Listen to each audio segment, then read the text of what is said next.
ગઢડા તાલુકાના નીંગાળા ગામે સગીરા સાથે છેડતી અને મારામારી થતાં વાલી દ્વારા કરાયા આક્ષેપો।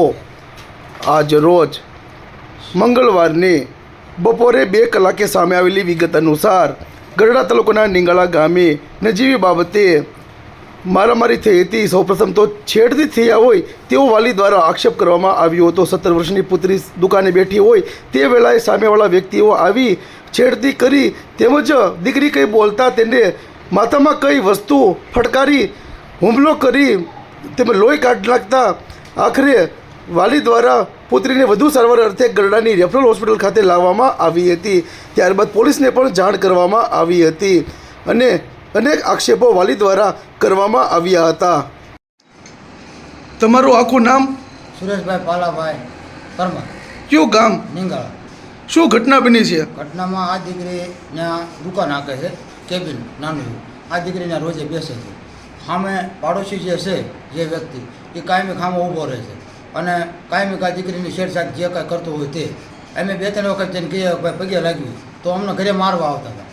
એથી મામલો 3 દી પહેલાં મારવા આવ્યા ને અમે પગે લાગ્યા તો ન ભૂલજો તો પાછો આજે તે સામે ઊભો રહ્યો આ દીકરી કાંઈક બોલી તો સામે આવીને આને કાંઈક માથા મારી દીધી હતી।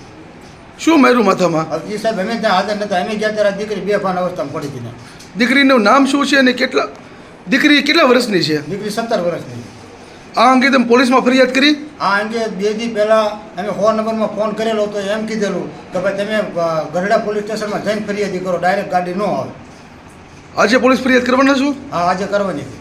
સામે કોણ કોણ વ્યક્તિઓ છે? સામે મુકેશભાઈ માવજીભાઈ, વિજયભાઈ માવજીભાઈ, એના ઘરના હેતલબેન, મુકેશભાઈ, દિવ્યાબેન, વિજયભાઈ અને આરતીબેન, વિજયભાઈ, આટલા વ્યક્તિ હામાં છે। તમારી માંગ શું છે? અમારી માંગ એ છે કે અમારી દીકરીને ન્યાય આપો અને અમને ના રહેવા દે એવું નથી તો અમારે શું કરવું? અમારે ના ઘર મૂકીને વહી જવું, અમે ખેતીવાડી કરવી છે, અમને ધંધો નથી કરવા દેતા। આવી અમારી પરિસ્થિતિ છે અત્યારે। અમને કોઈ ન્યાય આપો, પોલીસવાળાને એમ કહ્યું છે કે અમને ન્યાય આપો આમાં અને અમારી એફઆઈઆર દર્જ કરી દો।